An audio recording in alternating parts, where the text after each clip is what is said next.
వచ్చినటువంటి పెద్దలందరికీ కూడా, అదేవిధంగా మధ్య భారతదేశం మరీ ముఖ్యంగా దండకారణ్య ప్రాంతాల్లో జరుగుతున్న ఆ నరమేధాన్ని, ఆ హింసని ఆపడానికి పీస్ కమిటీ తరపున ముఖ్యంగా చంద్రకుమార్ గారు ఏ ప్రయత్నం అయితే ప్రారంభించిందో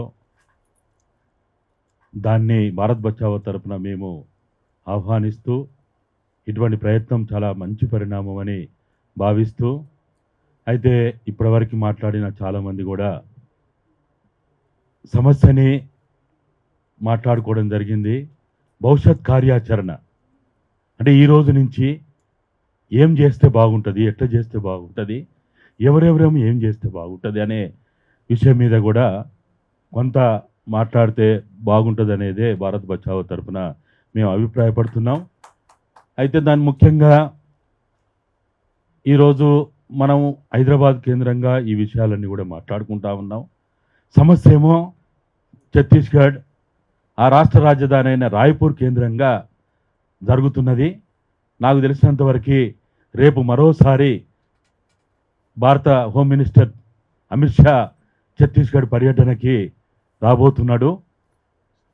తర్వాత ఢిల్లీలో ఉన్న పాలకులు ఈ నిర్ణయాలు చేయడం, అది పార్లమెంటులో కూడా ప్రస్తావన రావడం, ఇవన్నీ కూడా మనం చూస్తూ ఉన్నాం. కాబట్టి ఈ కార్యక్రమాన్ని మనం ఏమైనా అటు ఛత్తీస్గఢ్ కేంద్రంగా కానీ, అంటే రాయ్పూర్ కేంద్రంగా కానీ, లేక ఢిల్లీ కేంద్రంగా కానీ మనం ఏమైనా చేయగలుగుతామా అనేది మనం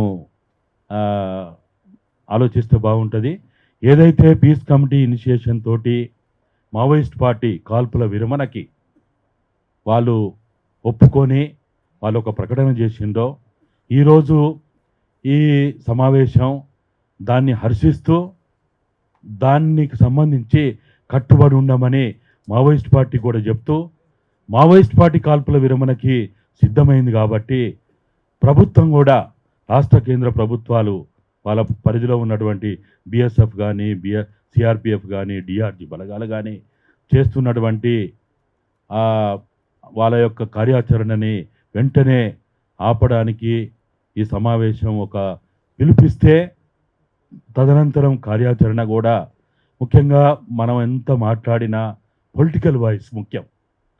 ఆ పొలిటికల్ వాయిస్ని మనం తీసుకురావడానికి తెలంగాణలో ఉన్నటువంటి కాంగ్రెస్ పార్టీ కానీ, బీఆర్ఎస్ కానీ వీళ్ళని ఏమన్నా కదిలించగలుగుతామా, లేకపోతే దేశవ్యాప్తంగా ఉన్నటువంటి ఇప్పుడు లిబరేషన్ పార్టీ తరఫున వచ్చిండ్రు, వాళ్ళకి బీహార్లో ఎమ్మెల్యేలు ఉన్నారు, వాళ్ళకి కేంద్రం వాళ్ళు ఇండియా కూటమిలో వాళ్ళు భాగంగా ఉన్నారు, వాళ్ళతోటి ఏమైనా ఇండియా కూటమిని కదిలించడానికి ఏమైనా ప్రయత్నం చేయగలుగుతామా? ఇండియా కూటమిలో దాదాపుగా నాకు తెలిసినంత వరకు 6 ఎర్ర జెండా పార్టీలు ఉన్నాయి. సిపిఐ, సిపిఎం, లిబరేషన్ పార్టీ, ఇంకొక పార్టీ, 4-5 ఎర్ర జెండా పార్టీలు ఉన్నాయి. కాబట్టి ఆ ఇండియా కూటమిని ఏమన్నా మనం కదిలించడానికి ఏమైనా ప్రయత్నాలు చేయగలుగుతామా అనే ఏది ఉన్నా కానీ ఇవాళ పెద్ద ఎత్తున దూకుడుగా వస్తున్నటువంటి ఒక ఫిలాసఫీ, ఒక ఐడియాలజికల్గా ప్రకటించి హింసకు పాల్పడుతున్నటువంటి ఆర్ఎస్ఎస్ నాయకత్వంలో ఉన్న బీజేపీ వాళ్ళు ఈరోజు అంత ఈజీగా వాళ్ళు వెనక్కి తగ్గుతారని అయితే అనుకునే వాతావరణం లేదు. కాబట్టి పెద్ద ఎత్తున ఒక పొలిటికల్ వాయిస్ రావడానికి ఈ పీస్ కమిటీ, ముఖ్యంగా జస్టిస్ గారికి అన్నీ తెలుసు, సుదీర్ఘ అనుభవం ఉంది. కాబట్టి వారు కానీ, ఇక్కడికి వచ్చిన అన్ని పార్టీల వాళ్ళు కానీ అటువంటి ఒక ఇనిషియేషన్ కనుక చేస్తే, మేము ఆల్రెడీ భారత్ బచావో తరపున అన్ని పార్టీలతోటి, కాంగ్రెస్, బీఆర్ఎస్, లేకపోతే జాతీయ స్థాయిలో ఉన్నటువంటి ఇతర పార్టీలతో కూడా చర్చలు జరుపుతున్నాము.